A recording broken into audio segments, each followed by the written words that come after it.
Монгол хэмээн Монгол Улсын хүний эрхийн үндэсний комиссийн гишүүн оюун чимэг бичиг өрсөн байгаа. Тэгээд та бүхэн яг өнөөдрийн ихтгэл хэрэгцээний удаач хөтөлбөр болон гишүүний танилцуулгыг бичгээр түгээс учраас би олон юм уншилгүйгээр тодорхой хэдэн зүйлийг бас онцлог хэрэглэе гэж бодож байна.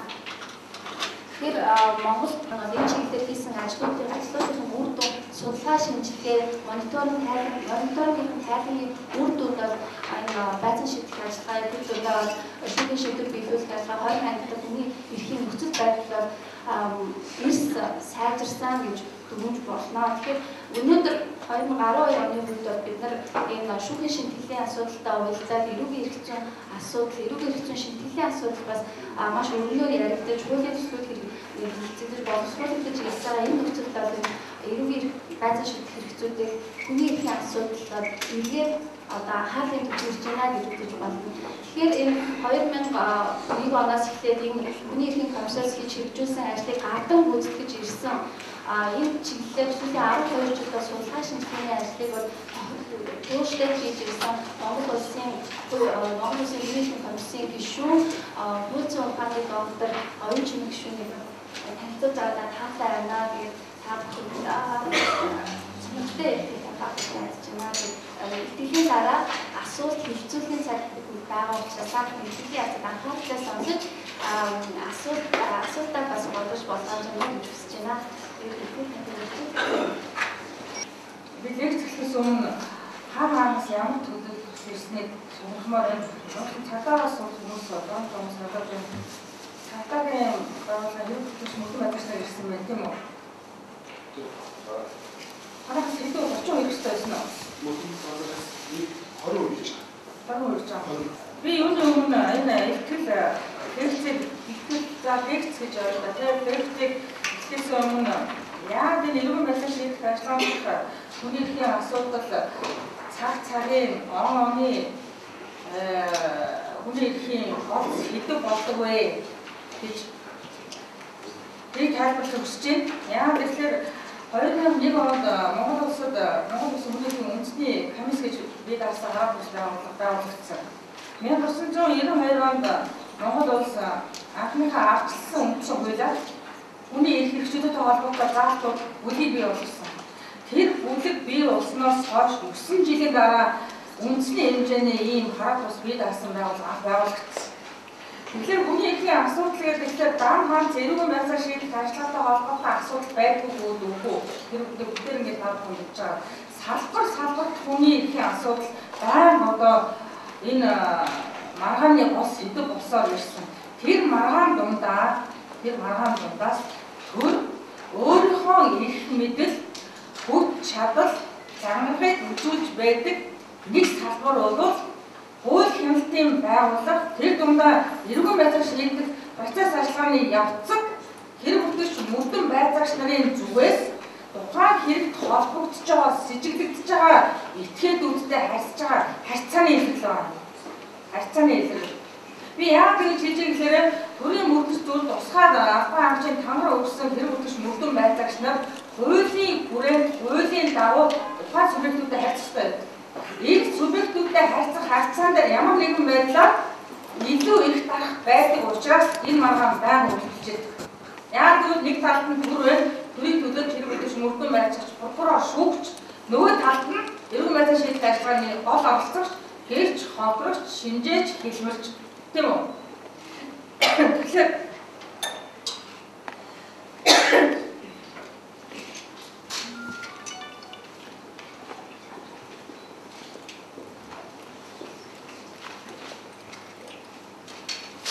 Тэгэхээр энэ салбарт хүний эрхийн нөхцөл байдлыг сайжруулах, өрчил бүртлийг арилгах энэ үйл ажиллагаанд одоо энэ хүний эрхийн чиглэлээр болон дотоодын бүрдэгдэж байгаа энэ хууль тогтоомжууд нь олон улсын хэм хэмжээнд тогтоосон энэ стандартуудтай нийцэж байгаа нь үгүй юу тийм ээ?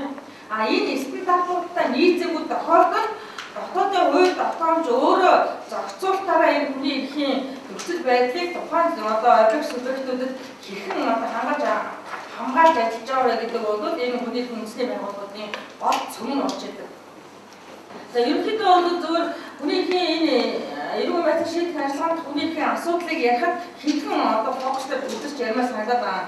Тэгэхээр өнөөдөр бол би та бүхэнд эхний энэ төвлөрөх энэ фокус нь юу байх вэ гэхээр хадгалж чөлөөтэй байх эрх эрүүл байдлыг шийдэх ажиллагааны явцад яаж хангагдж байгаа вэ гэдэг асуудлаар эхнийхээ асуудлыг хүндэж тавья гэж бодож байна л да.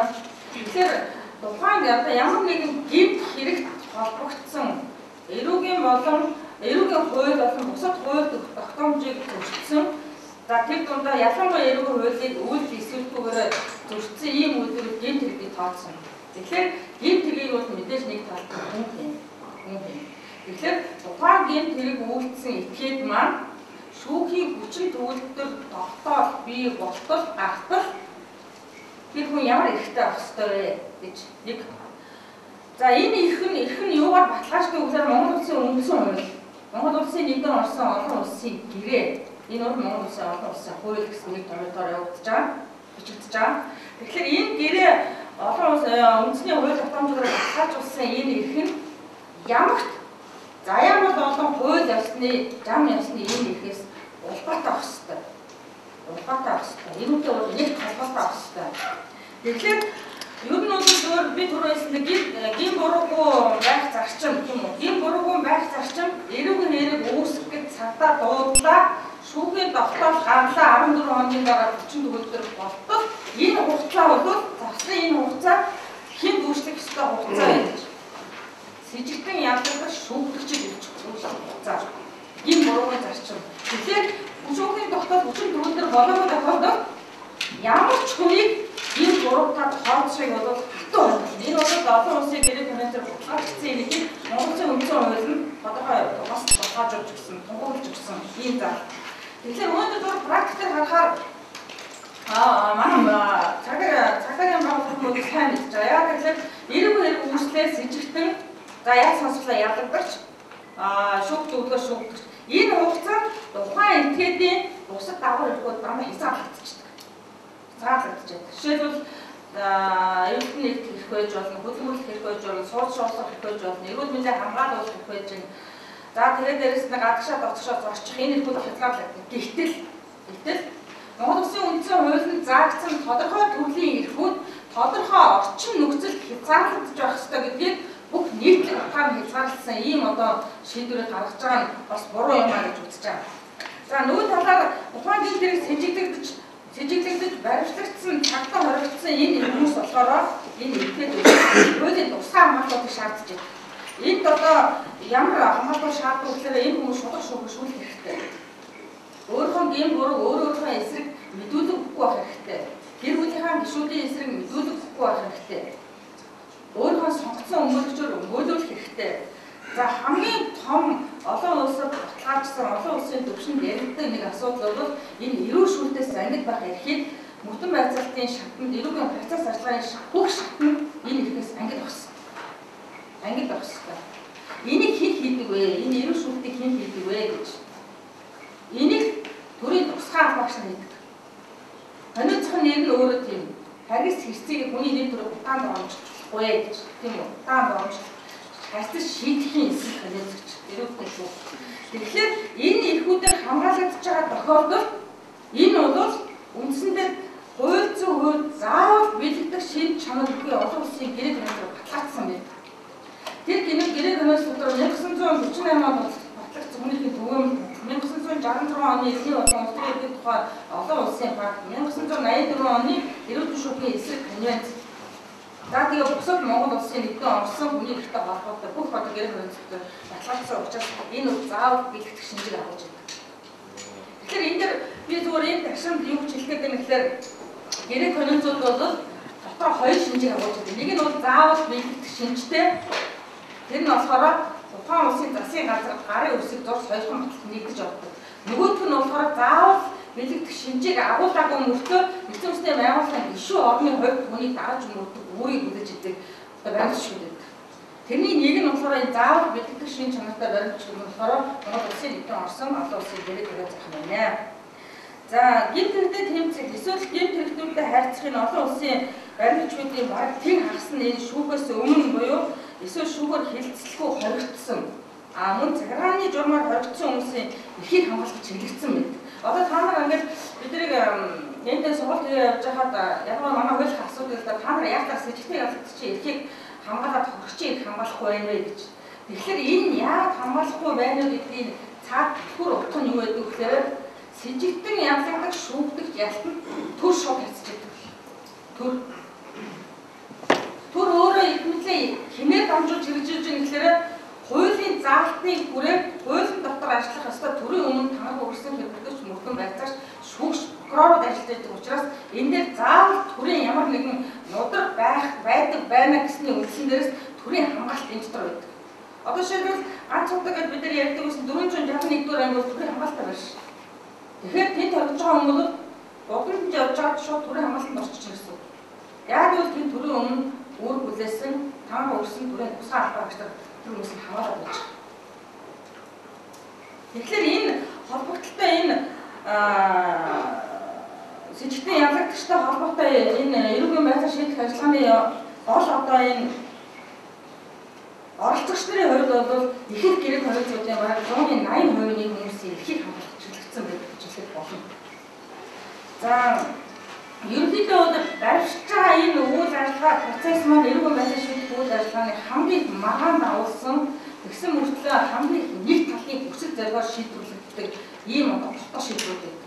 Жишээлбэл баримтлагдсан үед тэгвэл тухайн этгээд баримтлагдах тухайн этгээдийг цагдаа хорих тухайн этгээдийг суллах энэ одоо бүх үйл ажиллагаа улс эрүүгийн байдлаар шийдэх одоо процесс ажиллагааны хамгийн их зөрчигдөж байдаг гэж хэлж болохоор хамгийн их одоо багаантай ийм асуудлуудыг нийтдээ би дахин хэлмээр байна. Яагаад гэвэл жишээлбэл хэнийг ч одоо дур мэдэн хориг сахилж болохгүй. Хуйлаар тогтоосон үндэс зурмаар хэнийг ч одоо хориж болохгүй гэдэг ингээд баахан болохгүй тэгж болохгүй ингэж болохгүй гэхийг хоригдно гэсэн ийм заалтууд бол үндсэндээ хангалттай энэ олон улсын гэрэг хориг зовлон дотоодын хууль дүрм зурмуудад байгаа.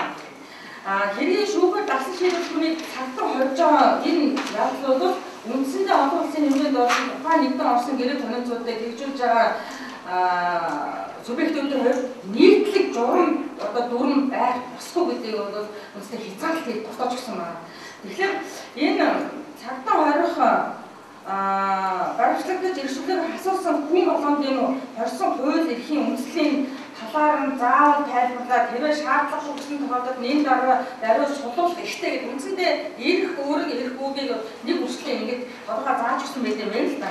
Тэгэхээр эрүүгийн хэрэгтэй хэрвээ ялагдсан саадуулагдсан эргээд итгэхэд хэрвээ боломжтой ийм богино хугацаанд шүүгээр хэлэлцүүлж шүүхийн хэлэлцүүлэг болохоос өмнө уулын суллагдах хэрэгтэй гэж олон улсын гэрэг хууль заасан байна. Тэгэхээр энийг манайх бол үндсэндээ хэрэгжүүлэлт мөрдөн байцаалтын шатанд цагтан хорих ийм насан чиглэл аргамжаанд дотор нь хоёр хуваагаад ингэ зохицуулсан. Нэгдүгээрт нь яг зөв бид нар хуучилж 2020 оны хууль гэсэн хэрэгжүүлсэн сэжигтнэр салтаа орох гэж. Энэ 14 оны хугацаатай. 15 дахь хоног дээрээс нь ялагдагчаар багтаж цагтаа орох тохиолдол үүсдэг. Яг өнөөдрийн практик дээр бол. Тэгэхээр энэ хоёр тохиолдолд хуульд онцгой тохиолдолд гэмт хэрэг сэжилтэж байгаа гэхэд яг сонцох юм басан сэргийлэх арга хэмжээ болох талтыг оруулсан. Тэгэхээр энэ практик ажиллагаанаас энэ албан шалгалт нэгдүгээр энэ онцгой тохиолдол гэсэн тодорхойлтыг ерөөсөө анхаарч үзэхгүй байгаа. Одоо бид нар 2004 он ч санаад байхын эрүүгийн байцаалт шийдэх хуульд судалгаа хийж үзсэн чинь 352 зүйл ангийн бараг 200 эд дээр нь шууд одоо хорхоор ийм үндэслэл бүхий дүр зураг харагдаад ирсэн байхгүй. Яагаад гэвэл хүнд онц хүнд гэмт хэрэг сэжиглэгдэж байгаа энэ гэмт хэрэг эрүү үүссэн бүх хүмүүсийг шууд хорих заалттай. За өнөөдөр гэмт хэрэг дээр бол тодорхой нөхцөлийг зааж өгсөн. Тэнд дотор ялангуяа эмэгтэйчүүд жирэмсэн эмэгтэй, хүүл хүүхдтэй эмэгтэй, насан турш хүмүүсийн хязгаарлалтыг тогтоож өгсөн боловч яг өнөөдрийн практик дээр тухайн хүнийг хорж шалгах эсрэг тодорхой асуудал хэрийг шалгаж байгаа мөрдөн байцаагчийн өөрийн эрх мэдлийн асуудал болж хуурсныг бол хуурсан. Гэхдээ 2002 оны хуулиар урд хуулиудыг орох нь бол хүндлэнгийн хяналтыг хэрэгжүүлэх нэг субъект бий болж орж ирсэн нь энэ бол шүүгч. Яа тэгэхээр тэр бүтэц мөрдөн байцаагч прокурор саналаар танилцуулна, прокурор түүнийг хүлээж аваад шүүгчд танилцуулж уулна энэ үйл ажиллагаа явуулах ёстой. Гэтэл тухайн иргэний хадшгүй чөлөөтэй байх ихэд хадж байгаа энэ хуулийн зохицуулалт нь өөрөө хүндлэнгийн хэмнэлт гэсэн нэг ач холбогдолтой юм шиг үгүй юм шиг энэ субъектыг оролцуулж ирснээр тэр нь доошлох юм уу эсвэл заслан зогсоох юм уу эсвэл тодорхой хэмжээгээр хувь хэмжээ буурах тухай асуудал сүүлийн жилүүдэд үнэхээр харьцангуй өөр болж ирсэн. Гэхдээ энэ харьцангуй өөр болсон гэдэг асуудлыг юу ч хэлээд байна гэхээр хямдтгүй юм шиг мөртлөө хямдтай, хямдтай юм шиг мөртлөө хямдтгүй юм болж ирсэн. Яагаад гэвэл хэрэг бүтээгч мөрдөн байцаагч прокурорууд шүүхтээр хавц хэрэгтэйгээ очоод тэр хэргийн нөхцөл байдлын талаар тухайн шүүгчид бүрэн танилцуулж тухайн хүний дасан сэргийлэх арга хэмжээ авах тухайн асуудлыг шийдвэрлэх саналыг өгчих ёстой. Гэтэл өнөөдөр практикээр бол прокурор нь мөрдөн байцаагчтайгаа яваад эсвэл мөрдөн байцаагч нь прокурортойгоо яваад тухайн хэрэг болгоны арга дээр очоод шүүгчид тэрийг танилцуулж дасан сэргийлэх арга хэмжээ авч байгаа тохиолдол 100% гэдэг. Тэгтээ одоо санал хэзээ ч нийлдэхгүй. Энэ боломжч байхгүй юм лээ. Тэгэхээр хийд нэмийн тийм заалт энэ тухай яваад байна гэж бас манай зүгээс бол шүүмжилдэг. Тэгэхээр энэ цагтаа орж байгаа нөхцөл нь өөрөө юу дагуулж яддаг вэ гэхээр үндсэндээ тухайн хэрэг өөрөө мөрдөн байцаалтын ажиллагаа явуулаад эцэст нь яаж шийдэхэд онох эсэх нь тодорхойгүй юм бүгд. Жишээлбэл боловч бүтээгдэхүүн хэлээр оруулж ирсэн ч гэдэг юм уу тийм ээ. Эсвэл ийм бэлтгэл бүтээгдэхүүнийг одоо зааж бодлуулсан ч гэдэг юм. Эсвэл татвараас зайлсхийсэн ч юм уу. Энэ дандаа гадны урдагч байгууллагын дүгнэлтээр энэ тухайн хүнийг ийм буруу нотолдох шатндаа нотлох баримтыг асар өндөр хэмжээнд цуглуулах шатнд явж байгаа хэрэгтээ тухайн этгээдийг дасан сэргийлэх хамт барах хэмжээ аваад цагтаа хорьсон тохиолдолд энэ цаашдаа хэрэг нь хэрэгсэхгүй болох үед цаашсан тохиолдолд нөгөө төр түүнийг хариуцсан төлөх эрхцэн үнцийг бий болгодог ийм сөрөг үр дагаврыг байнга дагуулж байна. За нөгөө тэгвэр эрүүгийн байцаах шийдэх ажиллагаанд хизээ гэмт хэрэг тооцох юм, хизээ тэр хүний сэжигтнээр тооцох юм, хизээ ялагдагчаар тооцох юм. Энэ хүнийг дараа нь хааш нь шилжүүлээд ямар одоо зүйл ангаар явах гэдэг гэдэг бол процесс ажиллагааны хамгийн тодорхой ийм үе шатууд өнөг юм. Харамсалтай тухайн этгээдийг ямар тохиолдолд ямар болцол хангасан тохиолдолд хэрхэн яаж суллах талаар яг өнөөдрийн эрүүгийн байцаах шийдэх хууль байхгүй. Тэгэхээр энэ маань өөрөө хэдийн хугацаагаар, хэдэн сараар, ямар тохиолдолд хорих эсэх тухай асуудал цэвэр хэрэг бүтээгч мөрдөн байцаагч прокурорын өөрсдийнх нь үзмжээс шалтгаалж байна гэж үзэх хангалттай үндэслэлтэй байна. Уул нь бол зөвхөн хангалттай одоо хангалттай тодорхой оршин суух хаягтай, гэр бүлтэй дээрэс нь ажил албан тушаалтай ийм хүмүүсийг тэр олон одоо 20 цагтаа бас хэр зэрэг үр дүнтэй, хэр зэрэг зүгбэ гэдэг маань. Яа тэгэхээр дасан сэргийлэх арга хэмжээний төрөл дотор цагтаа хорихоос бусад төрлийн өвчнөө манах хэрэгслүүд байж байгаа. Тэгэхээр заавал цагтаа хорихыг сонгоно өөрөө сонгож авна гэдэг маань нэгдүгээр хэрэг бүтээгдэхүүн мөрдөн байцаалтын ажиллагааг хурдан хийх гээд ишүү дээрээс нь өөрт амарчлах энэ асуудлыг хурдан шалгах нэг талдаа тэгж үзэж болохоор нөгөө талдаа тухайн хүнийг одоо гэмт хэрэг дахин үйлдэлээс урьдчилан сэргийлдэг орон зайлж болшгүй тэгээд хууль заасан энэ үндслүүд байна л да. Тэгтэл 2011 онд би цагдаа 461-р ангид хоригдсан хүмүүстээс судалгаа хийж үзсэн. Тогтоолын 80% нь яг жижигхэн хүүхдэд юу гэсэн гэхээр орон зайлж болшгүй. Тэгэхээр орон зайлж болшгүй байгаа нь бол ямар тохиолдолд энэ хүн орон зайлж болшгүй байсан бэ гэдгийг тогтоосны дараа тэр үйлдвэрийг тавих ийм одоо шаардлага бий болох юм. За ерөнхийдөө энэ ялагдагчид цагтаа дасан сэргийлэх авах хэмжээ хад зөвшөөрөл өгөхтэй холбоотойгоор энэ сүүлийн тэр 2020 оны хуулийн зохицуулалт нь бол бид түрүүсэн тэр хөндлөнгийн ийм хяналт оруулж ирж байгаа. Тэр хяналт нь болохоор тэр олон улсын гэрэг хориг заагдсан албан тушаалтан шүүн таслах, шүүгч буюу шүүн таслах хэмжээ олгогдсон албан тушаалтан байцаах шийдэх ажиллагаанд хүний эрхийг баталгаажуулахад чиглэгдсэн чухал алхам болно гэж одоо ингээд энэ өгүүлбэрийг Үндсэндээ энэ 2002 оны эрүүгийн байцааг шийдэх хуулийн 62-ийн 2 дахь хэсэгт оруулж ирж суулгаж өгсөн юм байна л да. Суулгаж өгсөн юм. Тэгэхээр баримт цагдаа хоригдсон энэ хүнийхэн тоо тэгвэл хүндлэгийн хяналт орж ирээд буураад байна уу? Тийм ээ. Эсвэл үндсэндээр энэ хоригдж байгаа явдал байгаад байна уу үгүй юу гэдэг дээр бас олон нийт тэр дундаа одоо энэ манай хүнийхэн нэлээд шүүмжлэлтэй ханддаг юм. Өөр нь бол би түрүүн хэлжсэн тэр 4 журмаар зохицуулж байгаа тэр бүтэш мөрдөн байцаагч прокурор шүүгчтэйгээ очоод тухайн хэдийг талаар байдлыг танилцуулсан. За тэр тохиолдолд өмгөөлөгч заавал просто прокурор өмгөөлөгч хоёр бэлтгэцсний үндсэндээ тухайн тасан зэрэг хангаж авах эсрэг шийднэ гэдэг. Гэхдээ энэ бол үндсэндээ өнөөдөр бол амьдрал дээр байхгүй байна. За би түрүү хэлжсэн сэжигтэн орон цухтахыг завдсан бол тодорхой ийм үндэслэлтэй баримтжуулсан материалуудыг бий болгосны дараа энэ өгүүлбэр бишүүл яасан юм гэж. Тэгэхээр энийг улсын дээлчүүд тайлбарласан юм. Энэ тайлбар нь 2008 онд 2004 онд би тэр санаад байна.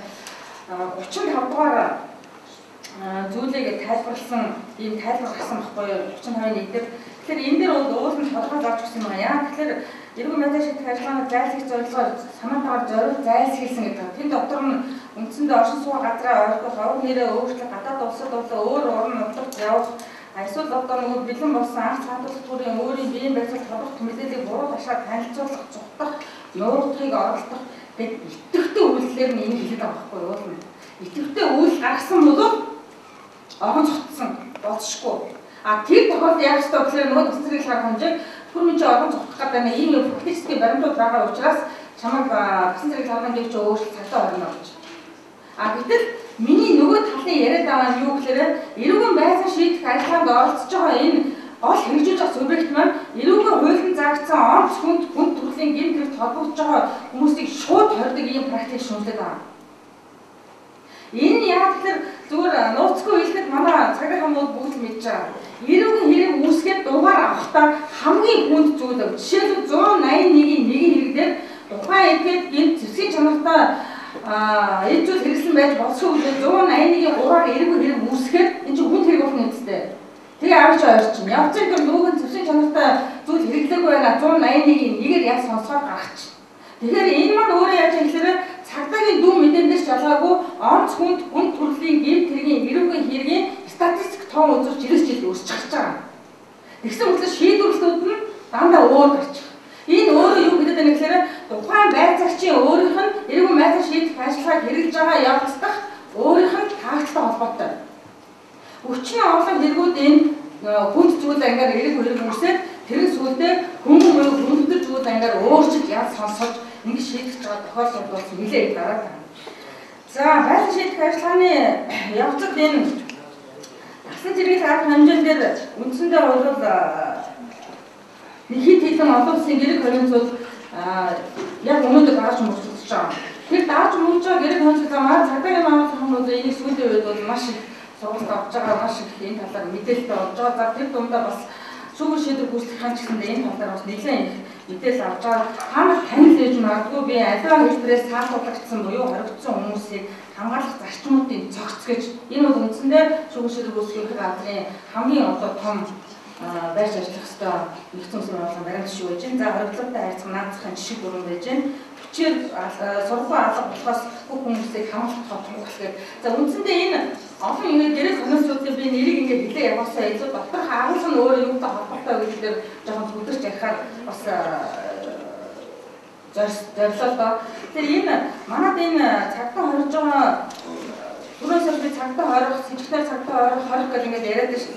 Энэ бол яагаад энийг яриад байгаа гэхээр энэ хит хатгарч байгаа.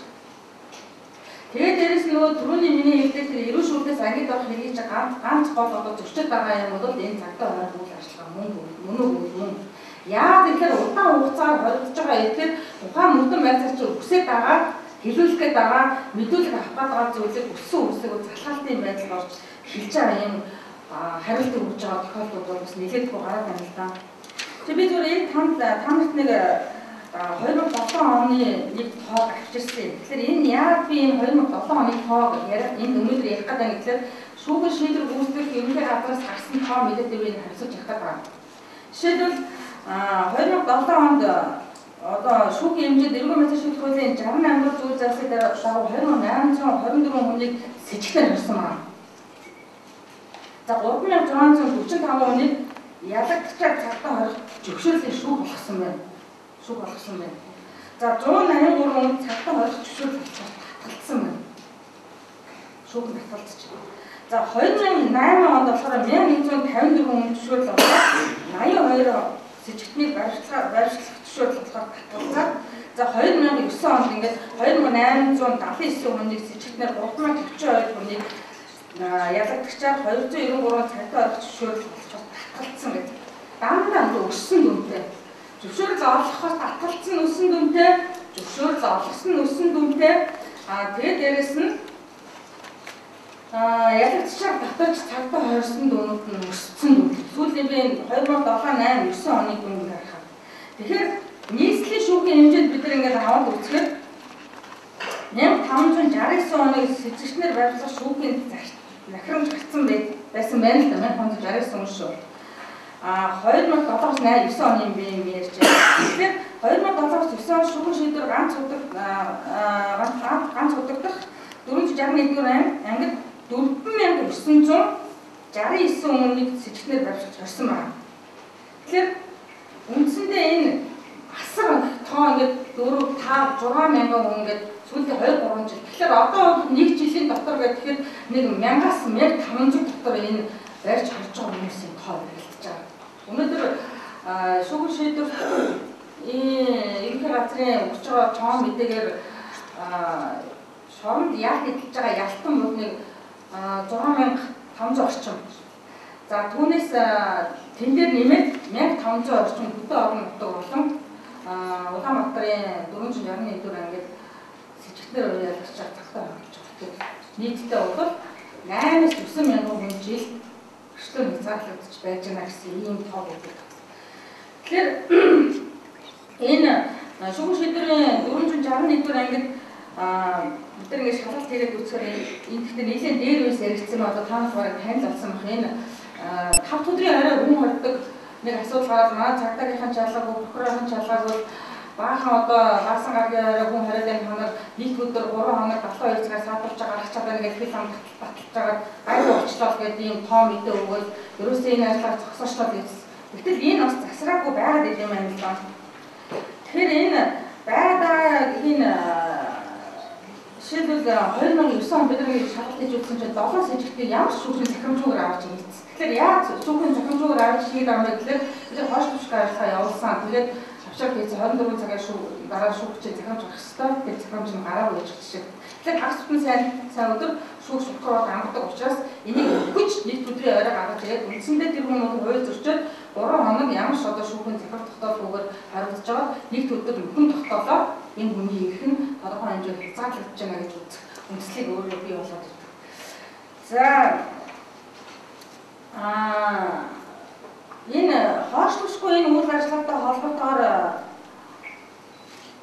2009 онд ерөнхий гишүүн 5 газраас улсын ерөнхий прокурор хандаж нэг санал өгсөн юм билээ. Тэр санал дотор яг одоо саяны бидний миний одоо ярьсан энэ баасан гаргийн орой барилсан саатууд хорих зөвшөөрөл өгдөг шүүгч байхгүй, дээрс нь прокурорын хяналт байхгүй, ажлын бус цагаар тогтмол гүйцэтгэх ажлыг прокурорын хяналтанд үүсгэх ямар ч одоо боломж байхгүй. Тийм учраас одоо энэ дээр байнга анхаарал тавьж ажиллах хэрэгтэй гэж 2009 оны 8 сарын 11-ний өдрийн 280 цамхаар гарсан бичгээр тэр энэ стандартаар татгалзах болсон ийм их суулчсан болсон.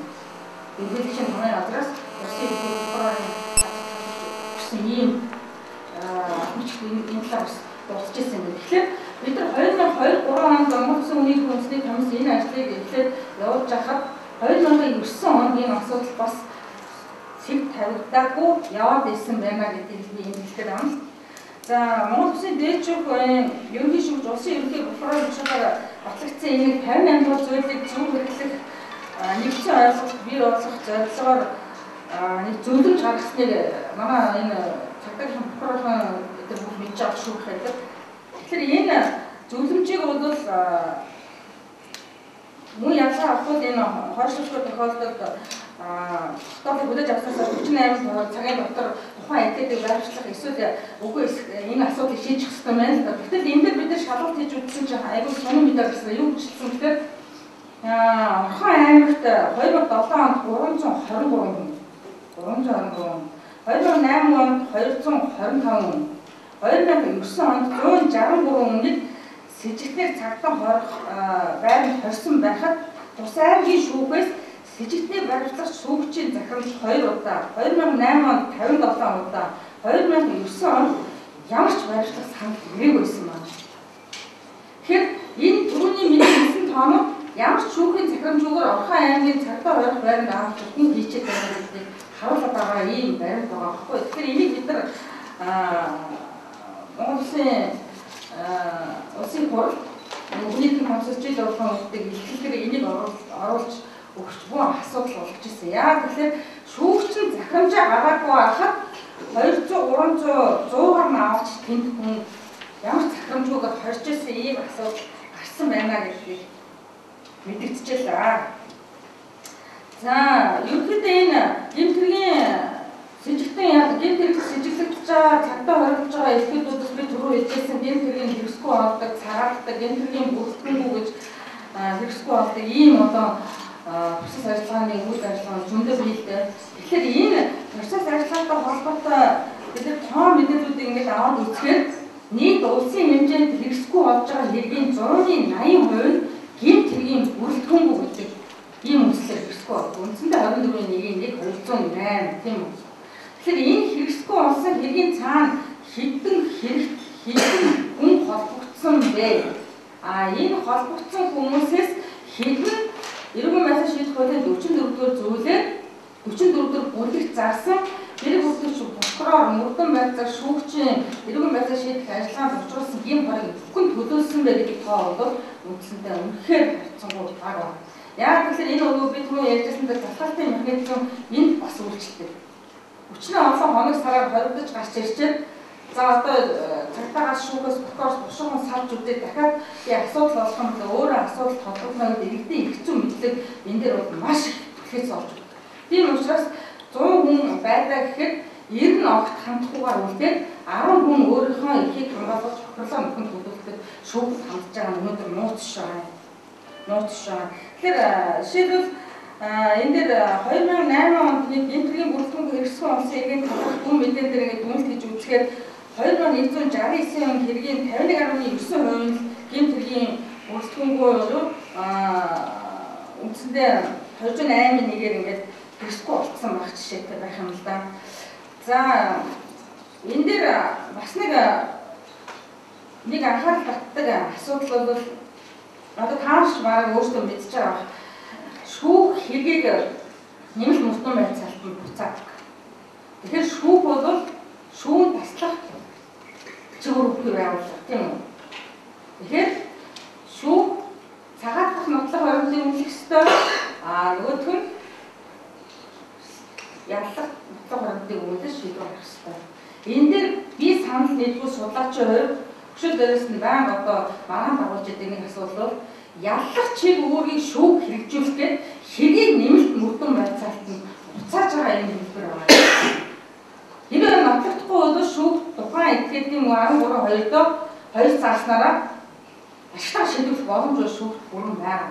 Гэтэл заавал яагаад тухайн этгээдийн яллах болон цаадах нотлох баримтыг цуглуулахад хэрийг нэмэлт мөрдөн байцаалт нь буцаад байгаа. Тэгээд хэрийг нэмэлт мөрдөн байцаалт нь буцаах тэр хооронд шүүхтэр байсан тухайн с ิจ гтэн ялагдчихын хорж байгаа хугацаа нэг хорих хугацаанд чинь орж тосохгүй байна. Жишээлбэл шүүхтэр 3 сар болсон 3 сарын 30-90 хоног тэгтэл тухайн этгээдийн 3 жил хорих хугацаанд дуусчаад байхад шүүхтэр байсан 90 хоног тэр хугацаанд дотор орж тоолохдохгүй байна. Тийм учраас тэр хүн үндсэндээ эрүүл мэндийн шийдэх хуулийн энэ зохицуултгүй үйл ажиллагаанаас хуулийн цоргоос болоод 90 хоног тэр хүн илүү хоригдоод байна л гэж.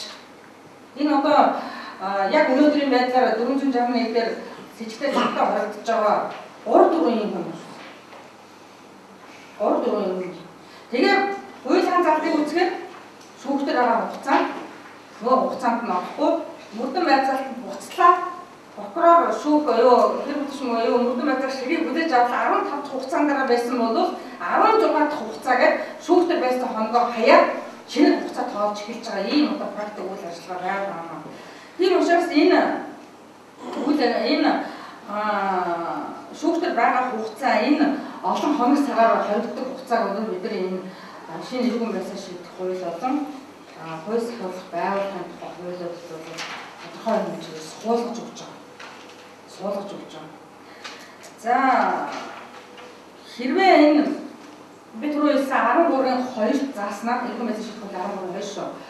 Зааснаар тухайн сэжигтэн ялагдагч шүүгдэгчид бодлого баримтын хангалттай зөвлөсөн боловч нотолж чадаагүй байх юм тэр зөвлөлтөд ашиглах шийдвэрлэнэ гэсэн энэ хуулийн залт байгаа шүү. Заавал тэрийг нотлохгүй заавал тэрийг барьж хийх гэж удаан хоног сараар хүлээлгэж явах ийм одоо шаардлага байгаа юу гэж. Байхгүй гэвэл байхгүй ихэн энэ хуулийн залтаар мөрдөн байцаагч прокуроруудад нээлттэй. Байх нь гэвэл 20 хугацаа байгаа учраас нээлттэй. Ийм нэг юмны хоёр талч байгаа.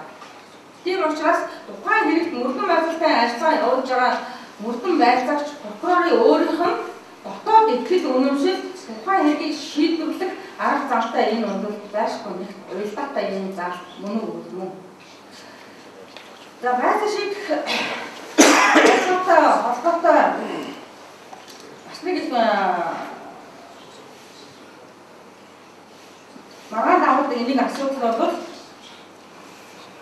хугацааны асуудал. Жишээлбэл өнөөдөр ялагдчих 20 мөрдөх хугацаа 24 сар. За цаазаар авах ялгаатай насан 6 сар онц хүмүүсийн period 6 сар өмнө 30 сар авах шүү дээ, тийм үү? Насан туршийн хүүхдээр болохоор үндсэндээ 12 сар тийм ээ. 20 хугацаа. Тэгэхээр энэ олон хугацаа сар нөгөө олон улсын нийлэн орсон гэрээ конвенцуудын ахар богино хугацаанд шүүхээр шийдэхээс өмнө эцсийн арга хэмжээ болгож энэ хүмүүсийг цагдаа ойр арга хэмжээ авна гэсэн энэ залтаа нийцэж ийн үгүй бас асуудал гарч байгаа. Өнөөдрийн хуулийн төсөлтөр бол 24 сарыг 18 сар, за 94 хүүхдийн бол 12 сар болохоор хуулийн төсөл явж байгаа юм л да. Тэгэхээр энэ дээр бол олон улсын байгууллагаас ялангуяа насан турш хүүхдийн цагдаа ойрын асуудал бол Монгол улс хэд удаан хугацаа байж байгаа учраас энийг 6 сараас сэтгүүлж болох гэсэн ийм одоо комитетүүд өгдөг зөвлөмжүүдийг за энэ зөвлөмжүүдийн үндсэн дээр бол хорж мөрдөх хугацаа нэлээд одоо багасгах ийм одоо шинжтэйгээр төсөл тусахтай явж байгаа юм. За энэ цагтан хорсон энэ асуудал дээр бас нэг магаан дэвжиж байгаа нэг асуудал бол өмгөөлөгч асуудал. Яагаад гэвэл өмгөөлөгч иргэн байцаалт ажиллагааны орчуур субъект өөрөө сонгон авсан өмгөөлөгчийг өмгөөлөх хэрэгтэй. Өмгөөлөгчдөө ганцаарч уулзах хэрэгтэй. Тухайн ихэд ижил одоо ашиг сонирхол бүхий биш бол хэд хэдэн өмгөөлөгчдөө гарах хэрэгтэй. Тэгэхээр энэ өмгөөлөгчтэй холбоотой асуудлууд иргэн байцаалт шийдэх ажиллагааны хэрэг бүтэц мөрдөн байцаалт шүүгч, прокурор, нөгөө талд нь дээрч, хохирогч, өмгөөлөгч, сэжигтэн, ялагдагч бүгд одоо нэг ийм цус субъект байна. Тэгэхээр энэ юунд маргаан дэглээд байдаг вэ гэхээр миний сонгон авсан өмгөөлөгч биш байна. Эсвэл хэрэг бүтэц мөрдөн байцаалт прокурорууд нэг зарж өмгөөлөгчд томилж өгч байна. Эсвэл өмгөөлөгчтэй ганцаарчлан уулзах эрхийг зөрчилнө гэдэг асуудал байнга гарч байна. Одоо манай мөрдөнгүүчтэнд энэ асуудал гомдол хүслийн шинжтэйгээр зөнгөл ирж байгаа байх л та. Ялангуяа манай комиссар бол энэ асуудал маш их ирж байгаа. Тэгээ яа ганцаарч уулзах болохгүй байна гэхлээр бид нар асуудыг тавьж байгаа. Танах 461 дээр ингээд танах ганцаарч уулзах өөрөө бий болгоо гэж. Өөрөө болгочлоо. Гэтэл өөрөө уур чимээний хамгаалалт байхгүй. Тийм учраас бид нар ихэд зөрчүүлж байна гэж. Нэг талаасаа өмгөөлөгчийн ёс зүйн өмгөөлөхийн эрхийн тухайн хүн өмгөөлөгчөөр өмгөөлөх эрхийн асуудал энд яригдж байгаа юм шиг мөртлөө нөгөө талаар хуульчийн этикийн асуудал энд заавал яригдчих. Тэгэхээр өмгөөлөгч бол түрүүн би хэлсэн нэг зохиход зааж өмгөөлөгчийг өгнө гэдэг бол одоо хамгийн бүдүүлэх асуудал. Ялангуяа энэ сүүлийн 2-3 одоо манай дээр ирж байгаа өргөд томдол дээр өмгөөлөгчийг нэг зааж одоо томилсон тим одоо хэрэг бүтгэж тим өргөн байцаагч нар энэ өмгөөлөгчийг нэг зааж одоо томилж өгсөн гэсэн ийм гомдол санал ирж тухайн өмгөөлөгчтэй холбоотой асуудлыг Монголын өмгөөлөгчтэй холбоонд дээр тавьж шийдвэрлэж ирсэн ийм практик туршлагууд байна л да. Тэгэхээр энэ өмгөөлөгчийн асуудлыг бид нар үндсэндээ олон улсын энэ гэрээ конвенцууд нэгдсэн үндэсний байгууллагаас гаргаж байгаа байрны бичгүүд Монгол Улсын үндсэн хуулинд заасан өмгөөлөгчтэй холбоотой эрх зүйн байдал, эрүүл мэндийн шийдэх ажиллагаанд өмгөөлөгчийн өөрийнх нь үүрэг оролцоо эрхийн асуудалд тулгуурлаж өнөөдөр байдлын шийдэх ажиллагаанд оролцох хэрэгтэй. За энэ дээр бас нэг манай хэрэг бүтэц өргөн байцаагч нартай холбоотой манай Бокор шүүгийнхэн 20 мянган холбоотой нэг асуудал байна. Юу гэхээр одоо өнөөдөр хоригдож байгаа этгээдүүд өрсөлдөн задлах хэсэг тухай өөрийнх нь их асуудал байна. Тухайн этгээд гаргаж байгаа аль нэг шийдвэрийг эсэргүүцээд тэмцэлийн нэг хэлбэрт орног бид нар өрсөлдөн задлана гэдэг. Гэтэл өрсөлдөн задлах энэ асуудлыг сэжигтэн ядагдагчийн 2 чимэгдэх шийдвэрийг биелүүлэх тухай 1999 оны хуулиар 36 байж байна. Эрүүл мэндийн аюултай ахмад өрсөлдөн авалтаа эмчилж зогсооно гэх юм том юм шүү. Гэтэл одоо манай нэгдүгээр орны гишүүн орны хувьд майлтын тунхаглалт зааснаар өрсөлдөн өөрийнх нь зөвшөөрлгүй насан зогсохыг хариулна гэж хариулна. Үндсэн хуулиар заалтаж үзэхийг бол олон улсын гэрээ конвенцийн заалтанд дотоодын хууль тогтоомжтой зөрчилдөж байгаа тохиолдолд зөвхөн одоо улсын гэрээ өршөлтэй тийм үү? Төрчлөд байгаа ч хэрэг майлтын тунхаглалаар бид нар явах юм бол тухайн эсрэг албан эмчилгээ хийлгийг зөвшөөрөөгүй тохиолдолд гадаж эмчилж болохгүй. Энийг цаана тэгвэл тухайн улсын задлж байгаа этгээд нас орол яах вэ гэж хин хариуцах вэ? Тэгэхээр нөгөө шүүхийн болон хуулийн практикт олон улсын гэрээ конвенцийг хэрэглэж дадаагүй хор уршиг энэ дээр гарч. Заавал нэг юмны ардаар нэг хүнийг аваач наач гэдэг тийм үү? Эсвэл заавал нэг дүрм журмаар энийг зохицуулахыг оролдож идэг. Тэгэхээр үндсэндээ бол энэ өрсөлдөн задлахтай холбоотойгоор хүний эрүүл мэндийг хамгаалуулах эрх зайлшгүй яригдчихэд зайлшгүй яригдсан. Зайлшгүй эрүүл мэндийг хамгаалуулах эрхийн асуудал яригд. Би зөвхөн харж жишээ хэлээ л да энэ эрүүл мэндийн шийдэх ажиллагаанаас ажиллагаатай холбоотой. Гэхдээ шоронд 20 газар 20 ангид ял идэлж байгаа ялтын асуудлыг бид нар шийдвэрлэж. Тэгэхээр юу шийдвэрлэгдсэн бэ гэж та нар сонсож байгаа бол 2008 оны хууль дотоод хэргийн сайд эрүүл мэндийн сайд хоёрыг хамтарсан тушаалаар жирийн дэглэмээс бусад дэглэм ял идэлж байгаа ялтнуудыг 2 дахь шатны эмнэлэг буюу энгийн эмнэлэгт эмчлүүлэхийг хоригдлоо гэсэн залт. Энэ тухайн дүрм журмын 1-р залт. Тэгэхээр энэ дүрм журмыг өөрчилж байгаа. Яг өөрчлөлт эрүүл мэндийн хамгаалалт эрх бол ялгууртай омдуулдаг, ялгууртай эдэлдэг эрх биш ээ. Тийм учраас бид нар сая 427 дугаар 20 анги дээр Бамар 20 ангилсан тэнд энэ нурууны өвчтэй хүнийг чанд энд ойрхон штэ энгийн эмнэлэгт аваач хаалгааг хийлгээд явдаг болгоод гаргаж байгаа жишээ. Тэгэхээр энэ бол эрүүл байдлын шийдэх ажиллагааны явцад хэдийгээр тухайн хүний хууль ёсны зарим төрлийн эрхүүд хязгаарлагдж байгаа боловч ерөнхийдөө хууль ёсны зам ёсны зарим эрхүүд нь хязгаарлагдахгүй. Эрүүл мэндийн хамгаалалт эрх хязгаарлагдахгүй байх ёстой, сурч олсрох эрх хязгаарлагдахгүй байх ёстой, эрүүл шүүхээс ангид байх эрх хязгаарлагдахгүй байх ёстой.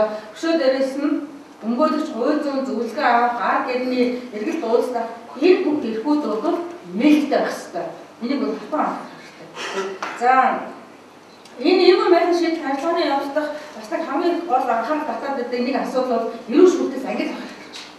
Тэгэхээр эрүүл шүүлт гэдэг манай хүн үндсэндээ одоо бол өөрчлөгдсөн. Би энэнд бол бас ихтгэл хандлуун байдаг. Яг тэгэхээр 2001-2 онд Монгол Улсын хүний эрхийн комисс байгуулагдаад цагтаа болон хууль зохиол байгууллагын сурал хийж хаад эрүүл шүүлт гэдэг нэгддэг байсан. Юу эрүүл шүүлт гэдэг юм бэ? Тэгэхээр өнөөдөр ямар нэгэн байдлаар өөрийнхөө иргэшил байгаа этгээд буюу 3 дахь этгээдээс мэдүүлэг авах зорилгоор санаатай хийсэн үйлдэлийг эрүүл шүүлт гэж хэлдэг. Тэгэхээр бие махбодд нь гэмт зохицуулах ёстой, сэтгэл санаанд нь гим хангалттай хэрэгтэй. Тэгээд эрүүл шүүлт болно. Тэгтэл энэ эрүүл шүүлтээс ангид байх энэ эрхийн асуудалтай хамгийн холбогддог субъект бол манай цагдаа ноолох юм. Яа тэгэхээр бүх юмны галт тугааны хамгийн эхэндээр нийтэр хоолыг утгаас сууж байгаа учраас хамгийн эрүүл шүүлттэй хийдэг субъектуудын тоо манай хэрэг бүртгэгч, эрүүгийн төлөөлөгч, мөрдөн байцаагч нар болж байна. За сүүлийн үед бол энэ 20 ангууд цагдаа эрүүл шийдвэр үүсгэх газар хариалцсантай холбоотойгоор энэ эрүүл шүүлтийн асуудал бол нэлээд өргөн хэмжээнд яригдж орж ирж байна. Тэгэхээр энэ эрүүл шүүлттэй холбоотой энэ асуудлыг бид нар ерөнхийдөө 2006 онд энэ 10 сарын 30-ны өдөр улсын дэвш 45 дахь тогтоол гэдэг хамгаалж тайлбарлаж өгсөн байна. Манай магистр докторантууд бас энийг суулж авч байна. Яг л энэ альбиас гэж суулж.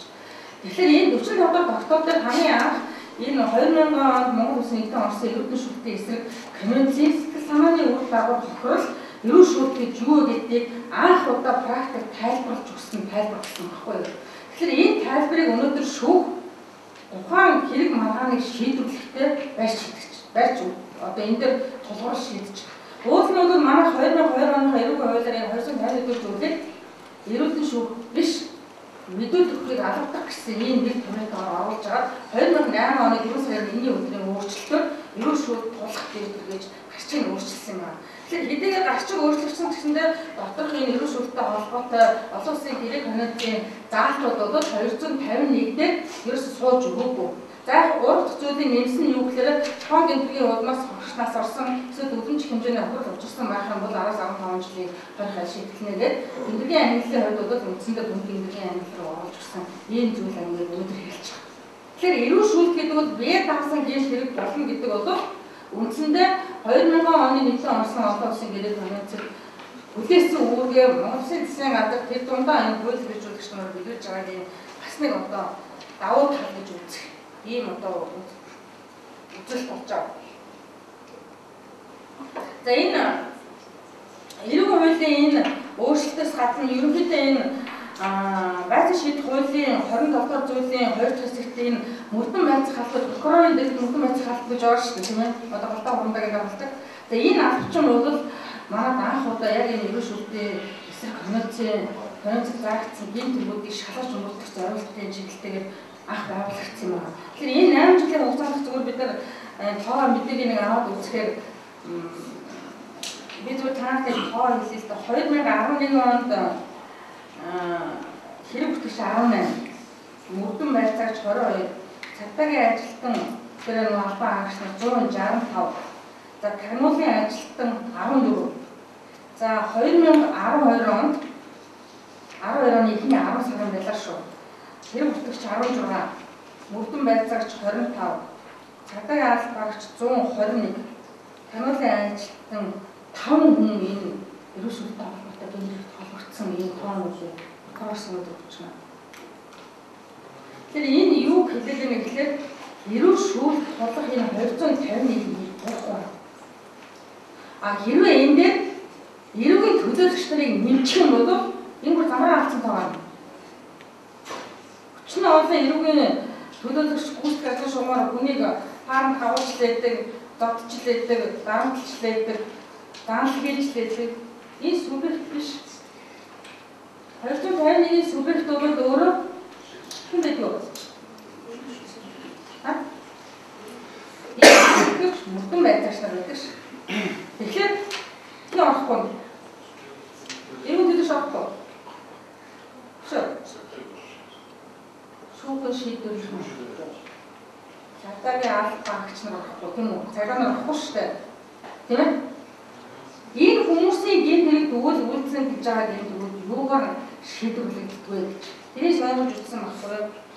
Тэрийг сонирхоод үзэхээр бусдын биеийн махбод хөнгөн гэмтэл санаатаа уушвал 99.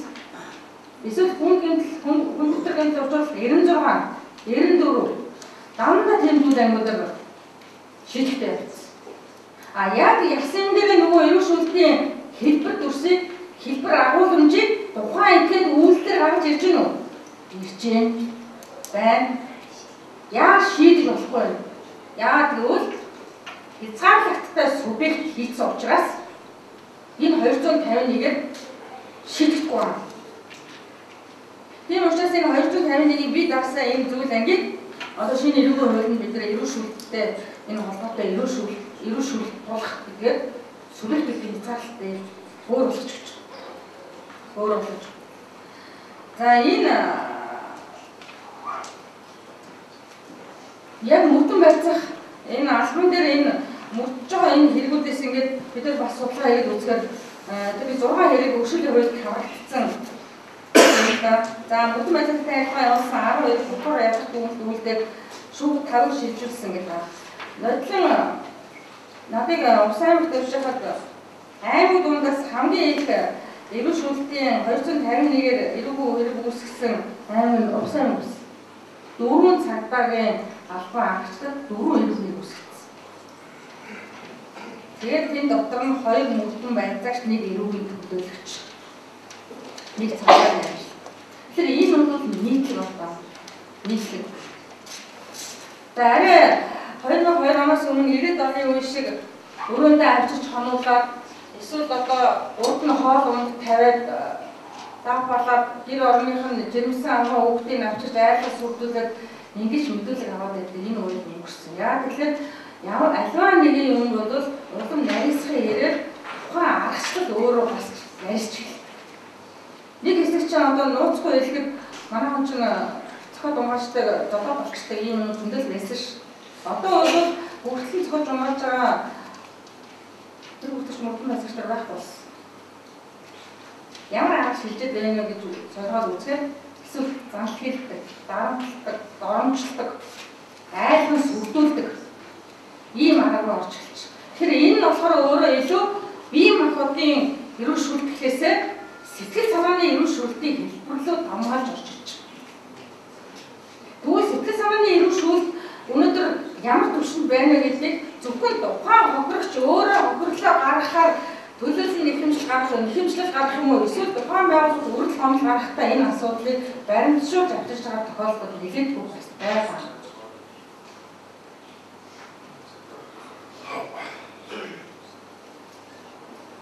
Тэр энэ дээр би зүгээр танаас зүгээр арай энэ ч амтай болох бол нэг 20 жишээ би хэлэх гэдэг юм л. Жишээ хэлэх гэдэг. 2001 онд Эрдэнэтэд Иргэн Б гэж хүнийг цагтаа оржээ. 14 хоног хоржоод нүүх хийхэд зодоод тэгээд цааш шийдвэрийн шийдвэрчийн юу цагтаагийн мэдлэлтэйсэн. Цагтаагийн албанчлалд тэрийг зодож өнөөдөр 7 хоног байж буцаас хэрэгтэй нөгөө сэтгцийн өөрчлөлтөөр болж ирсэн байна л да. Тэгээд сэтгцийн өөрчлөлтөөр болж ирчээд тэр одоо өвчин сэтэрч яваад галзуугийн байдлаас твэгддэг юм байна, эмчилгээ хийгддэг юм байна, ажлаасаа халагддаг юм байна, амаа салдаг юм байна. Тэгж явж байгаа сүүлд нь Эрдэнэтийн цагдаа шатах гэсэн юм ирсэн. 4 литр хаа галаар удаа бензин авчирч байгаа асаа тавьчихсан. Тэгээ энэ хүний асуудлыг бид нар сонирхоод үзэхээр яалтчгүй зодуулсан, сог суусан, ажилгүй болсон. Тэр өөрөөр нь амьдарч ирсэн гэр орны хүртэл хүмүүс хуйлдал авцсан л байсан.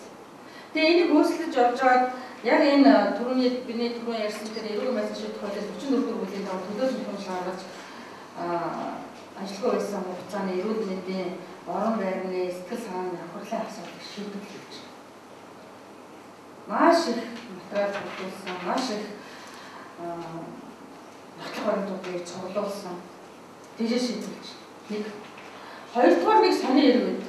Би хойч өөрөө прокурор байсан юм л дээ. Тэгээд буцаад энэ хүний хэмжээнд ороод энэ төлөөлөл нөхөж гарсан чинь надыг аюу олон хүмүүс төжилсэн. Хөдөлгөөний хэрэг дээр чи өөрөө прокурор байсан байж наадах чинь алдсан л байхгүй юу?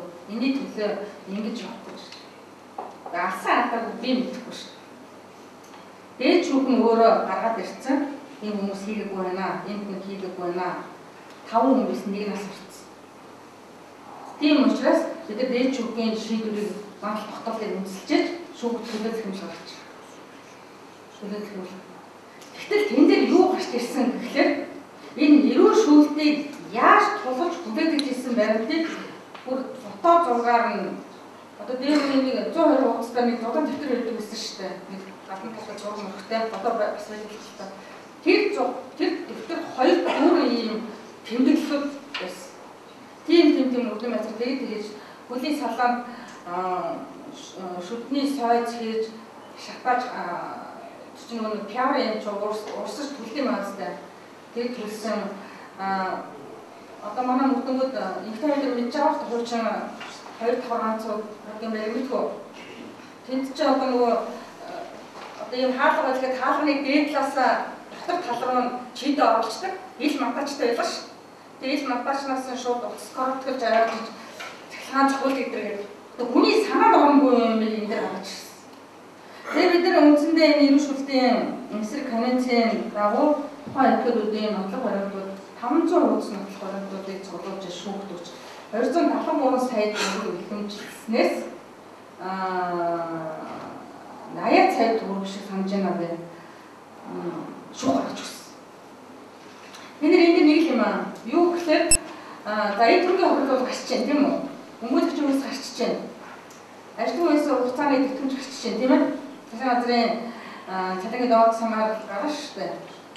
Өшөө дээрээс нь юу гарах вэ? Цалин тэтгэвэр тэтгэмж тийм үү? Аз гарах жолтгүй тодорхойлж болтгүй тухайн этгээжийн өөр хүсэл зорилго хийгддэг нэг төлбөрийн асуудал бол юу? Сэтгэл санааны хохирлын асуудал байхгүй юу? Өнөөдөр та нар хараарай, эргэн байцаа шийдвэрлэх 44 зүйлийн 398 шиг санаад байна. Тэнд тэр бүлэгт байж байгаа. Мөнгөний сэтгэл санааны хохирлыг эргний хэрэг хянах шийдвэрлэх хууль эргний хуулиар шийдвэрлэгээ заасан тийм үү? Тэгэхээр эргний хуулийн 498 511 дээр чинь юу гэдэг вэ? Мөнгөний хэлбэрээс сэтгэл санааны хохирол гаргахыг ойролцоно. Тийм үү? Энэ яагаад ингэж байгаа гэхээр Монгол Улсын үндсэн хуулийн дээр харахад улсын хууль бусаар учруулсан хохирлыг хэн хариуцах ёстой? Төр хариуцах ёстой тийм үү? Тэгэхдээ төр өөрөө үндсэн хуулийн дээр хариуцлага хүлээсэн мөртлөө яагаад хохирлыг шууд олсон шууд бус гэж хувааж яана гэдэг асуудал гарч ирж байна. Эргэн байцаа шийдэх хуулийн дээр шууд хохирлыг төр хариуцах шууд бус хохирлыг юу гэдэг вэ? Хариуцахгүй тийм ээ? Хариуцахгүй ш. Наа заасан дэш байж байгаа. Тэгэхээр шууд хохирол гэдэг юу болдог вэ? Үүний миний хэлсэн эд хөрөнгийн хохирол, эрүүл мэндийн хохирол, за тэр цалин хөлөөний хохирол тийм үү? Шууд бус хохирол дотор юу? Сэтгэл санааны хохирол. Тийм учраас өнөөдөр хүртэл хамгийн их маргаантай, хамгийн их одоо шүүгт энэ асуудал давуулж байгаа хохирлын асуудал бол энэ сэтгэл санааны хохирлын асуудал.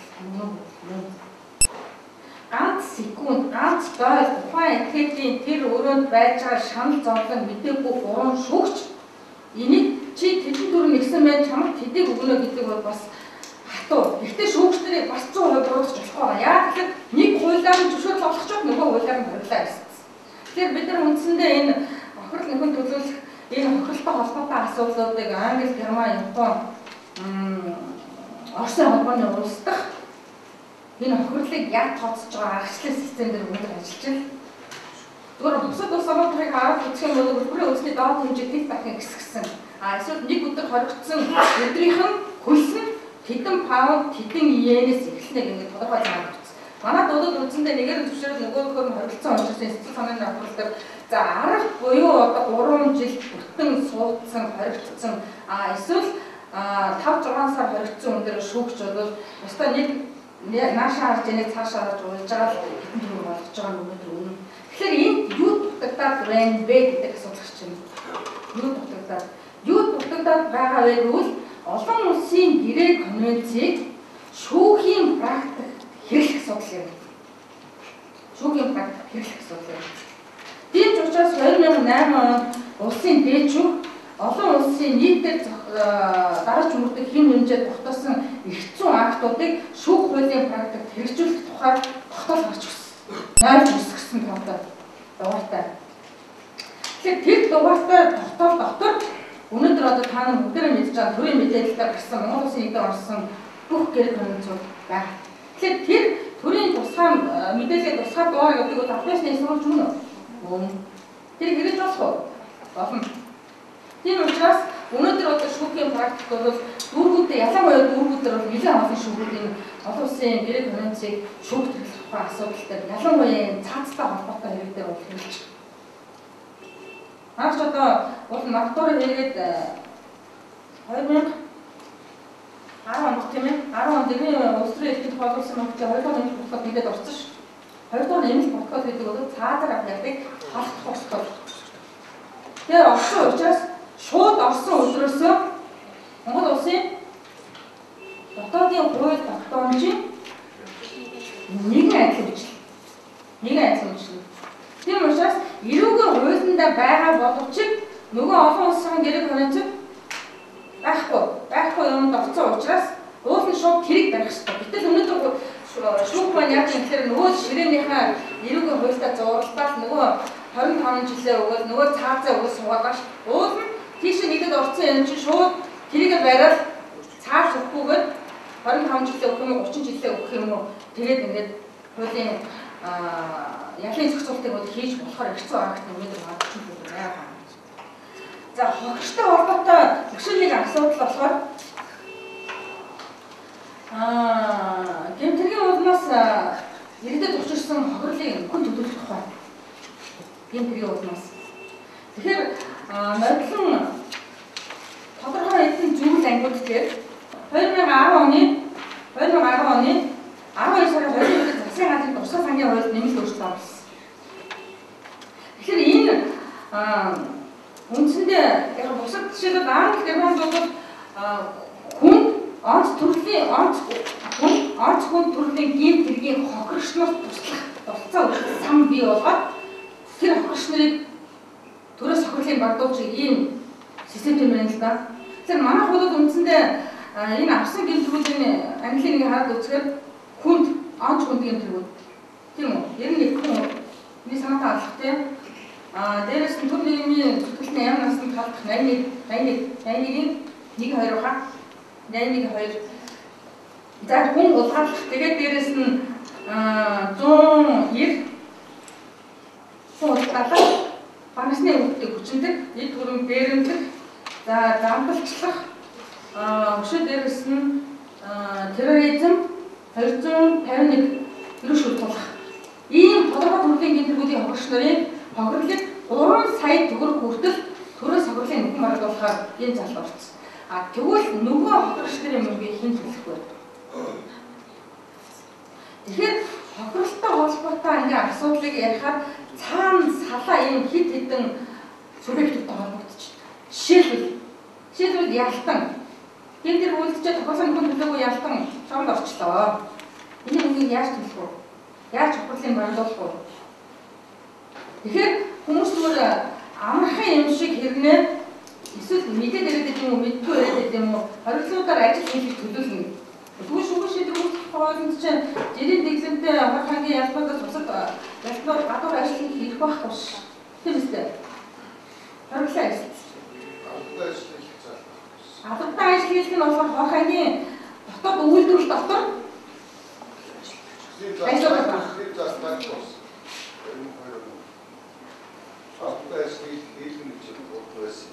Хойр хагийн дотоод үйлдвэрлэлээр ажил хийж байгаа. Өнөөдөр Хойр хагийн дотоод үйлдвэрлэлээр. За тэрийг бид нар зур сонирхож үзлээ сая. Тэгтэл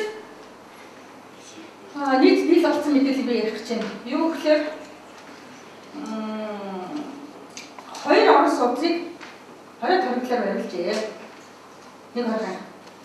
Сүүлийн дөрвөлт юм дээр дараа нь шалаа. Нэг сарын хөлсөн хэдэн төгрөг байсан гэж бодож байна. Би зөв таны төсөөлийг сонсъё. Тэгж учраас сонирхоод хэд болох вэ? Жишээлбэл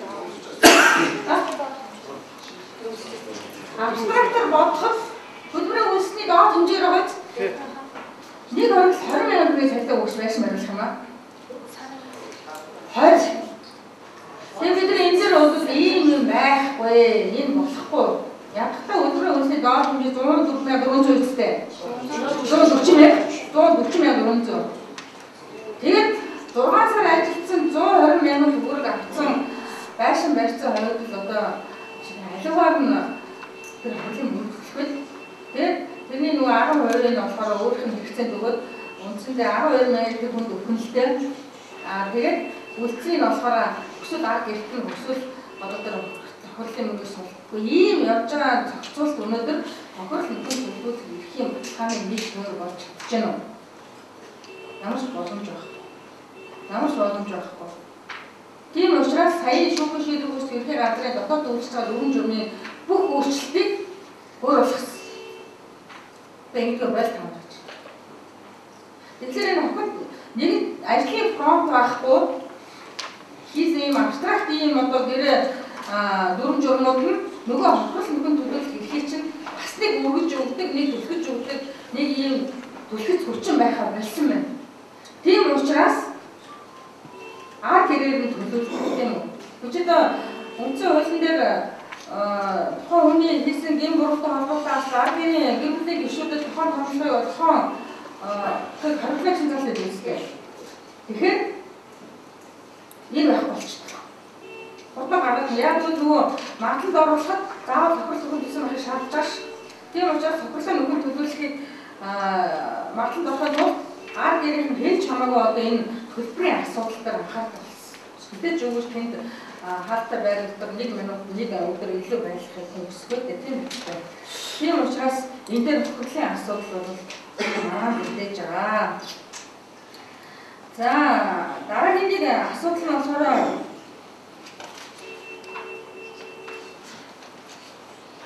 энэ яа шийдэлтэй холбоотой асуудал байна.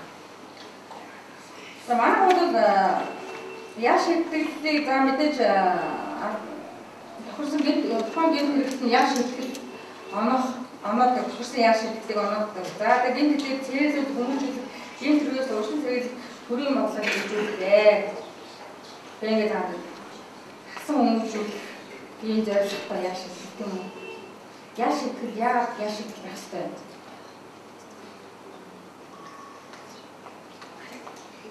Яа шийдэл байх ёстой. Яа шийдэл ямар байх ёстой.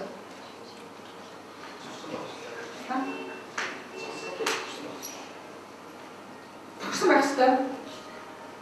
Яа шийдэл зайлшгүй байх ёстой. Зайлшгүй яа шийдэл байх ёстой. Ийм л тарчин байх ёстой. Тэрнээс биш тэр хүнийг талхааж гин үү, цэрлүүлж гин үү, юмнаас урьдчилан сэргийлээд байгаа юм уу? Энэ яа шийдэл тухайн нийгэм орсон үүдэл эсвэл за төгсөн гэж хэлсэн тэгээд зайлшгүй байх ёстой. Тийм учраас энэ яа шийдлийн олон санкц төрлүүд. Тэгэхээр энэ яа шийдлийн зүгээр үндсэндээ нийгмийн аюулын шин чанар тэр хэмжээ одоо тэр болгоныг харуулцаад тухайн энэ яа шийдлүүдийг ялгамжтайгаар оногдуулж байна л да. Тэгтэл энэ ялгамжтайгаар оногдуулж байгаа гэсэн дээр би шүүмжлээ. Яг л сүүлийн 4 жилийн шүүхийн статистик мэдээнээс харахад 8000 орчим хүн яа шийдүүлсэн байхад 70 орчим хувь шүү. Зөвхөн хорих ял шийдэгдсэн. Зөвхөн хорих ял. За 2900 хүн нь бол хорих ялыг одоо бичлэн эдлэхээр 1200 заримчлах ялыг бичлэн эдлэн. За 2100 орчим хүний хорих ялыг тэнцэж хамгаалцаж оногдуулсан юм. Тэгэхээр хорих ялын өнөөдөр манай хэрэгж байгаа санкц нь бол ерөөсөө хүндөвтөр хүнд онцгүй төрлийн бүх хэрэгүүдээр хорих ял онох санкц нээлттэй. Тэгэхээр энэ хорих ял маань өөрөө ихтэй ирэхэд сүр тал бий болгочихдог. Яг тэгэхээр нөгөө сонгол санкцтай хэрэгүүдээр санкцны сонголтыг хэлээсээ илүү нөгөө хорих талын ингэж бариад ирэхээр нэгдүгээр мэдээж ойлгомжтой тэр хорих хангийн даац хэтэрнэ дэрэмтэй холбоотойгоор нуусан төсөв нөгөө үйл ажиллагаа нөгөө ажилтнуудын өөрсдийнх нь ажиллах нөхцөл энтергээд бүх юмуд нэмэлт давалж явж байна. Тэгэхээр энэ хорих ялыг уул нь аль болохоор тэнцэж хэрвээ зорилготой нийцүүлэхэд байж шүү дээ. Би бол жишээлбэл одоо юу гэдэг засан хүмүүжүүлэгч гэдэг юм уу эсвэл одоо цэрлүүлэгч гэдэг юм уу. Үнэхээр засан хүмүүжүүлэх байгаа бол тэрийг одоо жинхэнэ одоо орчин үеийн модерн загвараар тэр хорих юмуудыг бий болгож энэ хүмүүсийг урсан сэргийлэх үйлчлэл явуулах. Жишээлбэл би зүгээр томор зөвхөн хэлээс да энэ насан туршгүй хүүхдийн оногдуулж байгаа хорих ял тийм үү? Насан туршгүй хүүхдүүдэд оногдуулж байгаа хорих ял насан турсан хүний ондогч 20-20-ын хэмжээ ямар яг адилхан 145-ын 4-өөр 23 настай дээр 15 жилийн ял авч байгаа бол 14 настай юм бас адилхан 15 жилийн ял авч байгаа. Тэгэхээр олон улсын гэрээ конвенцэд заагдсанаар үндсэндээ энэ ял шийдвэрийг яламжтай онгодуулах энэ санаачлага энэ зөвлөмж нь болохоор насан турсан этгээд 10 жилийн хорих хал авч байгаа бол насан туршаагүй өдгөд этгээд 5 жилийн хорих халгаар шийдвэрлэх 2-1 гэсэн зашмаар явах хэрэгтэй гэсэн ийм одоо зөвлөмжүүдийг өгöd байна. Нэг хоёрдугаарт нь 2011 онд бид нар эмэгтэйчүүдийн хорих ангид ял эзэлж байгаа эмэгтэйчүүдийн ялын байдлыг судалж үзсэн. Ял шийдвэрлэлийн байдал 100-ны 80% нь 15-аас дээш жилийн ялтай. Дандаа 91-тэй. Бусдыг санаатаар алс. Дандаа гэр бүлийн хүчил хийлэл, дандаа нөхөр нь зодсон, эсвэл нөхөр нь хардсан, эсвэл нөхөр нь өөрийнхөө ямар нэгэн байдлаар дарамтсан дээр ийм эмэгтэйчүүдийн ял эзэлж байгаа. Тэр байтугай одоо тэндээ төрөөд хүүхдтэйгээ ял эзэлж байгаа эмэгтэйчүүд гэсэн зөндөө танаа тэрийг надад хэлж болсон үзэж байгаа. Тэгэхээр нэг Монгол улсын иргэн шүү гэдэг хүүхдч.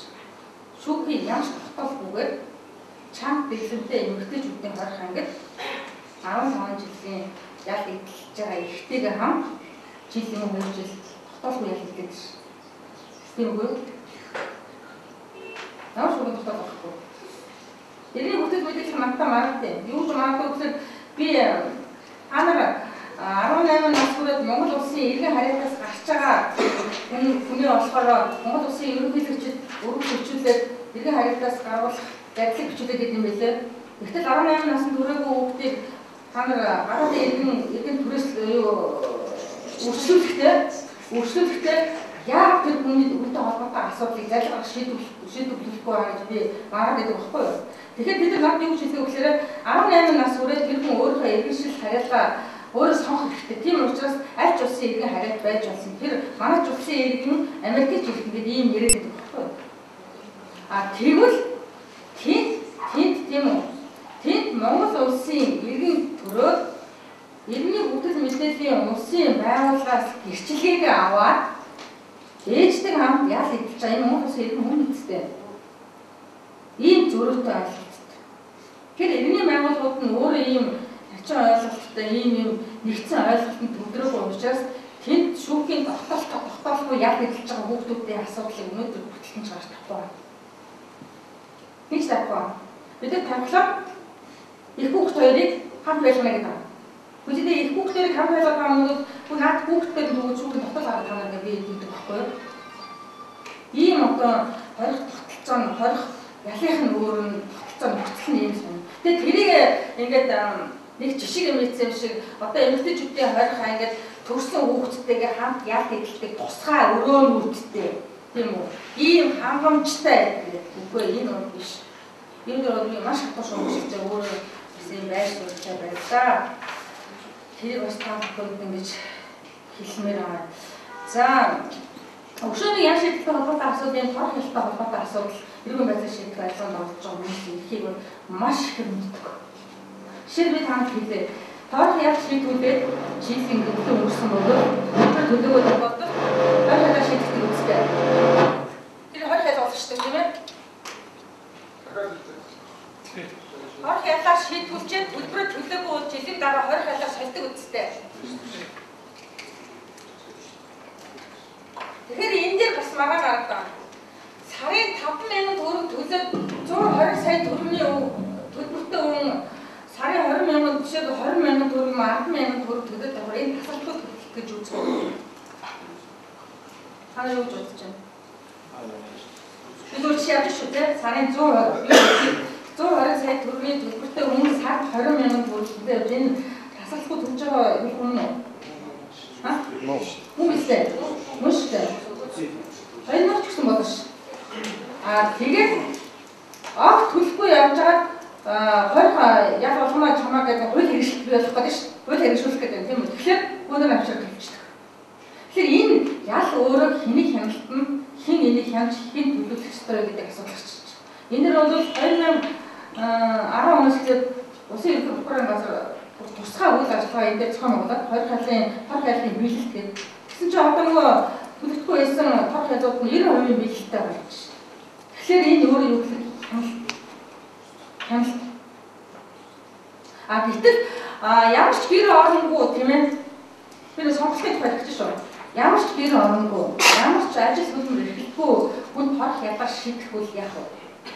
Тор хайлтын үүсдэг. Тэгэхээр зүйлд нь юу гэж хэлээ одоо шил ягмын 212 өргөд гэдэг гэж өөр тор санкц өндөр төлбөр өндөр гардаг. Тийм учраас би тор хялгаж шийдэх үлмээргүй юм аа. Адад одоо тэр хоёр хайлын өгөөчөө тэгвэл одоо би тор хайлыг идэж гараад ирлээ. За идэж гараад ирлээ. Гараад ирсний дараа торгол яах вэ? Төлбөр яах вэ? Хоёр хайлыг идэж гараад ирсний дараа төлбөр яах вэ?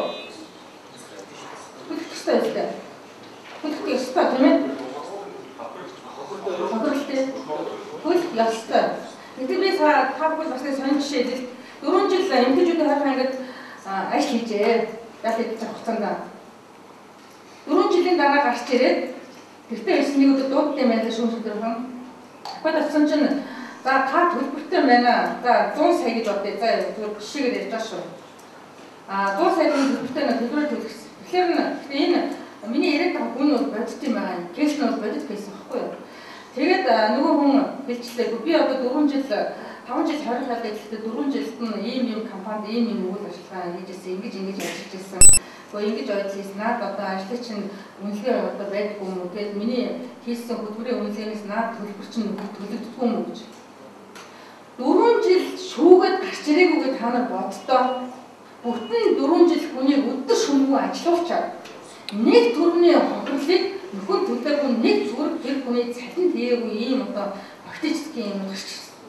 Тэгээ прокурорын шалгаач тэр фактыг олдохгүй шүүгэн шийдвэр энэ шалгаач ч олдохгүй сүултээ одоо бүр ингээд нэг яг ихсэн биш одоо нөгөө эмэгтэй одоо ингэ байнгын юм циклийн юм маргаантай юм. Тэгсэн мэтлээ тэр хүн ажилласан 4 жил бүр тасгалахгүй ажилласан байна гэдэг байна. Гэхдээ яг мөнгө олоогүй гэхэлэр одоо маш ч үндсэндээ эмэгтэйчүүдийн хоёр ханг чинь өөр нэг компанид нэрээ явуулчаад тэрийг баг хоёр ханг шиг болгоцсон байдаг шүү. Цалин авлаа хоолнд нь харуул хамгаалтанд нь байранд нь тэр цалингийг сууж. Энэ одоо нөгөө ариун явдал өмнөд кинонд гардаг шиг тийм энэ одоо болж байгаа юм уу? Бид ерөөсөө энийг л ярьж байгаа. Манай хүмүүс ийм болохгүй юм байна гэдгийг бид ярьж байгаа. Эний төлөө 11 жил бодоод ярьж л. Тэгэхээр ямар ч байсан одоо энэ өсвөр шимтгэлийн үрээнд бол тодорхой хэмжээгээр энэ зарим төслийн үнэхээр одоо юу үлээ гэж зохицож байгаа өөрчлөлтүүд нэлээд орж ирж байгаа гэдгээс таалбар хэлэхэд таатай байна. За ерөнхийдөө бол зүгээр энэ байцаа шийдэх ажлаатай энэ холбоотой юмыг би 2-3 ийм төвлөрсөн юмнуудыг ярьлаа шүү дээ. Гэхдээ ялгчтай холбоотой эрхийн асуудал ярьлаа. За ерөн шүүхтийн сангидаа эрхийн асуудал ярьлаа. За хохирлолтой холбоотой асуудал ярьж байна. За сүүлний 20 ханах хохирлолтой холбоотой мэдээ цаг хугацаа чинь тодорхой надад тодорхой цаг хугацаа өгсөн. Бүх юм ингээд бариад ярина гэхлээр асар их цаг хугацаа мэдээж орж таарна. Би та бүхэн ойлгох хэрэгнээс боломжтой нэрээр бичиж боломжтой нэрээр мэдээлэл хийх зорилгоо. Тэгээд бас миний энэ өнөөдрийн тавьж байгаа лекцэнд хүрэлцэн ирж анхааралтай суусан би та бүхэндээ баярлалаа. Тэгэхээр бүгд одоо уучлаарай амжилт хүсье.